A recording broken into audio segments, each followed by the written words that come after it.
Save that brain power. Stay in the green light zone for as long as you possibly can and see what happens. Watch your life change.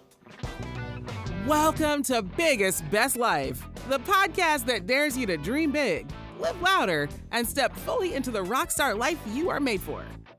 You're not too late, you're right on time, and we're just getting started. Here's your host, Lauren Chapnick.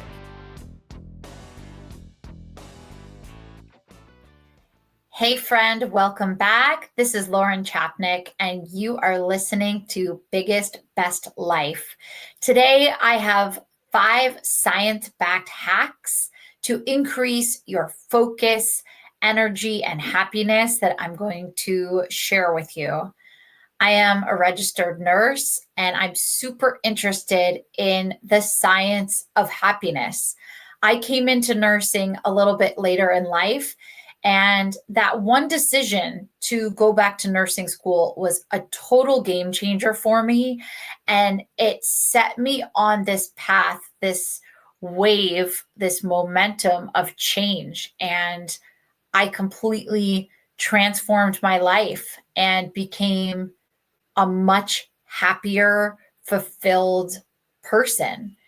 And it is my mission to share that with you and bring you more fearlessness and release that inner badass to just get out there, trust your gut, get off your butt, and make the changes in your life that are going to bring you that joy, that happiness that you so deserve.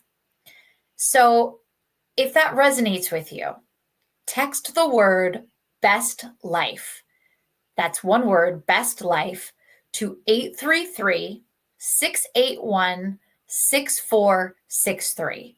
It's totally free.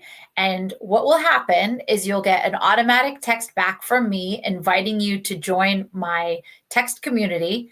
And all it is, it's a weekly text where I send out a little dose of motivation, inspiration, a little hack, a little tip, a little quote, something that just gives you that reminder that you are capable of making any change at any age to go after the life that you want, to live your biggest, best life.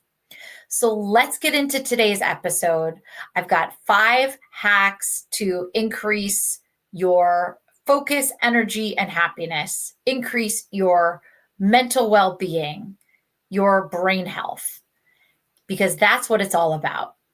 And you may have heard some of these before. I didn't invent these, but you may hear me say something today that just hits you different than somebody else has said it to you in the past. And it is my hope that you can walk away with at least one tangible change that you can implement today to make yourself a little bit happier. Okay, let's get into it. Number 1, the 27-3 method. Now, this is based on the Pomodoro technique, which is 25 and 5. Now, let me explain. If you have a task that you are sitting down to do, whether it's something at work, whether it's a creative task, maybe you're a writer and you're sitting down to write that day, science and studies at Stanford prove that task switching and multitasking decreases your IQ temporarily and increases your mental fatigue.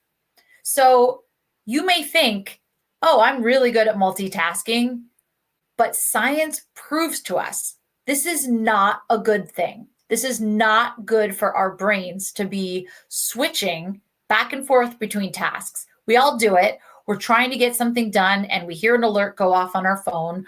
We hear the inbox on our email go off and we read that. And then when we get back to what we're trying to do, we see that we have to start all over again. Here's a hack that will help you. 27-3. Get yourself a cheap little kitchen timer. I use this one. If you're watching on YouTube, you can see. Set the timer for 27 minutes. Clear your workspace. Clear it off. Put your phone far away from you. turn the alerts off, put it in the next room if you can. The only thing you want in the area where you're working is the one thing that you are working on. Set your timer for 27 minutes. For that 27 minutes, your only job is to focus exclusively on that thing, free of distractions. The timer goes off. You reset it for 3 minutes. You get up, you move your body, and you do not stop moving for those 3 minutes. Now, I picked 27 and 3 because 27 is a lucky number, but you can do whatever you want. You can do the Pomodoro technique and do some research on it and see 25 minutes on, 5-minute break. Make up any number you want. You want to do what you're going to do. Maybe it's 15 and 2. Maybe it's 37 and 6. I don't know. You have a set amount of time that you are sitting down, focused on the task, and then you get up and you take a break. Because that same research also shows us that stepping away and taking short, planned breaks boosts our focus and our creativity. So when you come back, your brain, it's like you've given it a little dose of a superpower to be more focused when you come back to that thing. 27-3 is what works for me. Let me know what works for you. If this resonates with you, if you have a tough time focusing, try this. Close off everything, focus for 27 minutes on, 3 minutes off. And I guarantee you, your productivity is going to skyrocket. Number 2, think of yourself like a cell phone battery. Your body, your mind, your spirit. Think of it like a cell phone battery.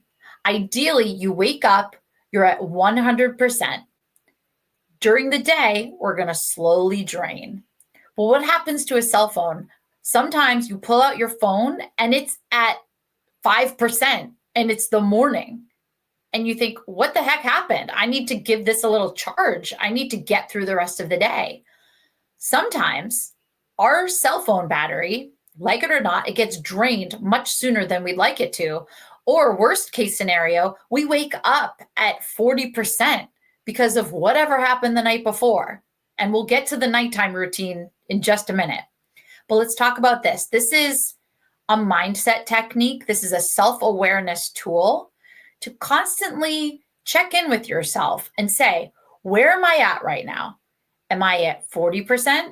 Am I at 10%? Am I at 95%? And we all have to get through our day, right? We all have to thrive, and we have a million things that we need to do. We have families, we have jobs, we have things that we do in our spare time. We have to conserve our energy and get through the day. So if you discover that you're at 30%, what are some tools you can have up your sleeve to give yourself that little microdose charge to get yourself back up to at least 80% to get through the rest of the day? Come up with your own tools that you can have up your sleeve. I'm going to share 2 with you. The first is the 5-minute movement burst. Now, Tony Robbins, who we all know and love, says the best way to change your mental state is to change your physical state. And research from the National Institute of Health says that there are health benefits for your brain with physical activity in as little as 5 minutes. Don't tell me you don't have 5 minutes for your brain health to give yourself that micro boost of energy. You don't have to have a gym membership. You don't have to have anything. All you need is maybe a fun song to put on and move, or a road to walk on, or 2 feet to put 1 foot in front of the other and move your body for 5 minutes. What's going to happen? Well, you're going to get a boost of serotonin and dopamine, which are going to increase your creativity and your focus. And second, you're going to literally increase blood flow to your brain. And what's that going to do? Well, it's going to give oxygen to your brain.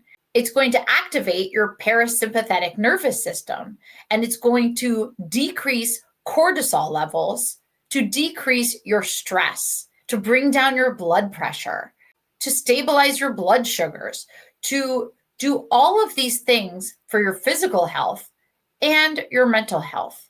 in 5 minutes. Another one that I love to use is mindfulness.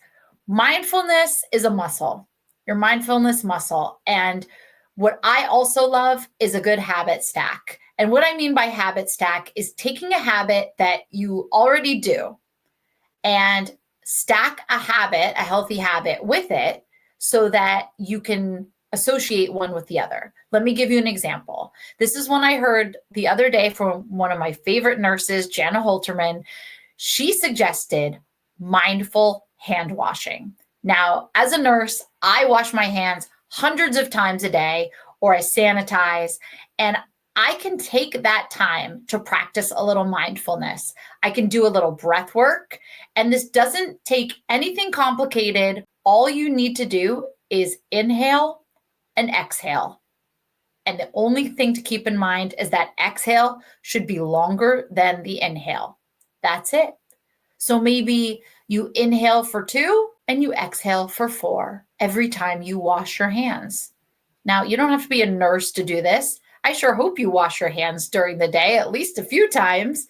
You can practice this mindfulness muscle technique and see how that works for you. See if that gives you that little micro dose charge that you need to get yourself back up to near 100%, or at least higher than you were before. Number 3, and this goes hand in hand with number 2, with thinking of yourself like a cell phone battery. One of my favorites, it's called the red light, yellow light, green light tool. And if you are at, let's say you feel like you're at 20% charge, that would be the red zone. So you can kind of come up with your own system, but for me, anywhere between 0 to 25%, I'm in the red zone. My red light is on. Anywhere kind of in between 25 to 70-ish percent, I'm in the yellow zone. And anything 70 to 100%, green light is on. So what does that mean? Okay, if I know that I am in the red zone, what are different things that I can do in the red zone? I may not be able to perform at the same function as when I'm in the green zone or even the yellow zone, but there are still things that I can do. So I have my list of tasks of things that I can do, both with work and, things around the house, but also with self-care. What can I do when I am in the red zone? Instead of zoning out and binge watching Netflix or like doom scrolling on your phone, what is something that you can do when you are in that red light zone? You can lay down and listen to an audiobook. You can maybe do some very light movement to get yourself going. You can fill in the blank. What are some things that you can do to care for yourself or to still be productive when you are in that red light zone? And can you predict when you're going to be there? And can you kind of get ahead of it to at least live in that yellow to green zone most of the time? Some of the examples that I use, if I'm in the green light zone, that's when you're at your peak of flow, energy, you're in your peak flow state. That is when you can do your most highly creative tasks. That's when, usually for most people, that's in the morning. That's when you can do your heavy workouts. That's when you can do your big to-do tasks around the house. That's when you can write for 4 hours. That's when you can create those new ideas. That's when you can brainstorm with your team. That's when you can lead the team meeting. That's when you can give your signature talk. The green zone is what we all strive for. But our circadian rhythms don't work that way. We all have a natural dip in the afternoon. The question is, can you get ahead of it? Can you give yourself those micro doses of energy? And can we limit our red light zone time? Can we strive for that green zone and hold on to it for as long as we can? Can we at least be in the yellow zone for the rest of the day and only dip into that red zone when we are just really tapped out? The point behind all of this, the idea, is not to judge ourselves. It's not to be perfect. It's to be prepared. It's to know, okay, I'm in the red zone. Maybe I've felt like I'm in the red zone all day today. That's fine. I'm prepared. Let me pull out my list. Make your lists. Build your lists on your phone. Have a notebook where you have your list of what you can do when you're in the red, yellow, and green. And do those things. Listen to your body. Really tune in to your consciousness. Be aware of where you're at. Don't judge, just acknowledge and do what you can with what is. Number 4, have a sleep routine. Now, we all know we should go to bed early. We should get 8 hours of sleep. We know that sleep is good for our brain health. What can we do to get the best sleep that we can, to get the most sleep? Well, let me tell you that studies at Harvard have found that the mindset that we have around our sleep actually impacts the activities the next day. And that's where this hack comes in, because I like to keep things very practical and very simple for you. And having a sleep routine is incredible. And it's something we should all strive for. But things happen. Life happens.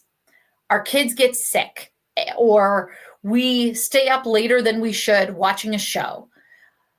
Things happen. And we have to get up at 6 or whatever time. And sometimes we look at the clock and we say, oh no, it is 1 a.m. What do I do now? Well, instead of beating yourself up and saying, well, shoot, I am going to be a zombie tomorrow. What have I done? I hate myself. I can't believe I did this. Try this. Hal Elrod wrote a book called The Miracle Morning. Highly recommend it. I'll put the link in the description of the show notes. And in this book, The Miracle Morning, he talks about the power of a morning routine. And he offers this sleep hack for moments like this, when you realize you are not going to get the 8 hours that you need. Try this. Close your eyes. Visualize yourself getting up in the morning, feeling completely rested, rejuvenated, ready to take on the day and do everything that you need to do. Visualize yourself in the morning and say, I am so grateful for these 5 hours of sleep I'm going to get. I know that these 5 hours are going to give me the energy that I need to do what I need to get done tomorrow. Visualize that happening. Feel in your body what it's going to feel like to get up in the morning and feel energized for the day and be grateful for those 5 hours of sleep. This is all that I need to get me through for tomorrow. These 5 hours are going to be quality hours that I will use for tomorrow. You can brainwash yourself into believing that your sleep is enough. Now, is this going to work night after night? Of course not. No. But we find ourselves in these situations sometimes. And then the next day, try to get back on the routine. Now, we all can't be perfect at night, and this is not about judging yourself, and this is not about perfection. This is about attempting to make one change. Can you do something tonight to wind yourself down to prepare yourself for sleep? Sleep routine is key to brain health, happiness, energy, focus. But that sleep hack, I can't tell you how many times I've used that, especially when I was in nursing school and I stayed up so late studying and I had an exam the next day. But it works for everybody, for every situation, if you use it well. Number 5, plan for tomorrow's version of you. Set yourself up for success the next day. If you can eliminate as many decisions as you can the day before, do it. Save your brain power because the research is there. It shows us that decision fatigue is a very real thing. We have a limited pool of energy for making decisions. And the more decisions we make throughout the day, the faster it drains. And by the evening, forget about it. We're fully depleted. We literally cannot make any more decisions. So how can you set yourself up for success for the next day? How can you plan for tomorrow's version of you? Again, this is not about perfection. This is about doing one thing, making one change, and seeing how it impacts the next day. Let me give you some examples. Can you plan and know what you're going to eat the next day, the day before? Can you do that maybe as part of your night routine? Can you have your coffee set up with the mug and the water? So all you have to do is press that button. Can you have your breakfast set up? Can you pack your work lunch and your work snacks the night before? Can you do it for your kids?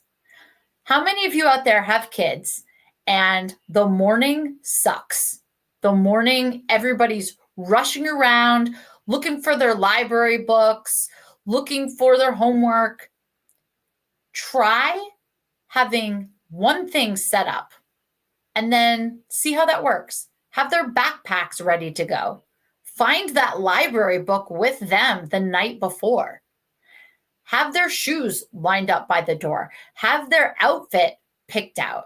Eliminate as many decisions as you possibly can. Save that brain power. Stay in the green light zone for as long as you possibly can and see what happens. Watch your life change. It doesn't take that much effort. It's these little hacks. It's these little tweaks that set the momentum.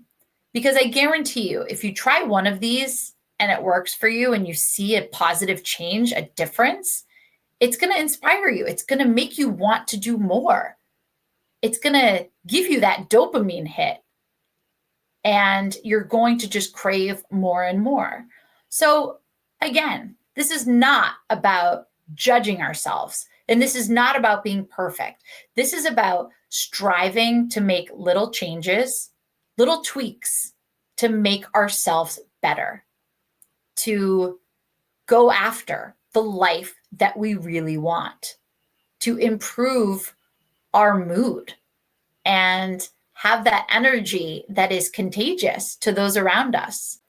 So I invite you to try all of these. Which one are you most excited to try?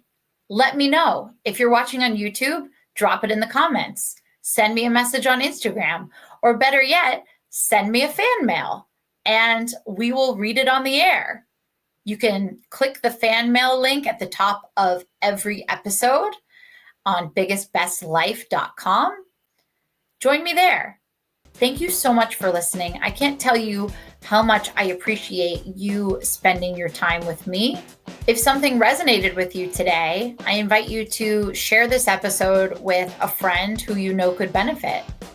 Give us a follow, a like, a subscribe, a rating, a review.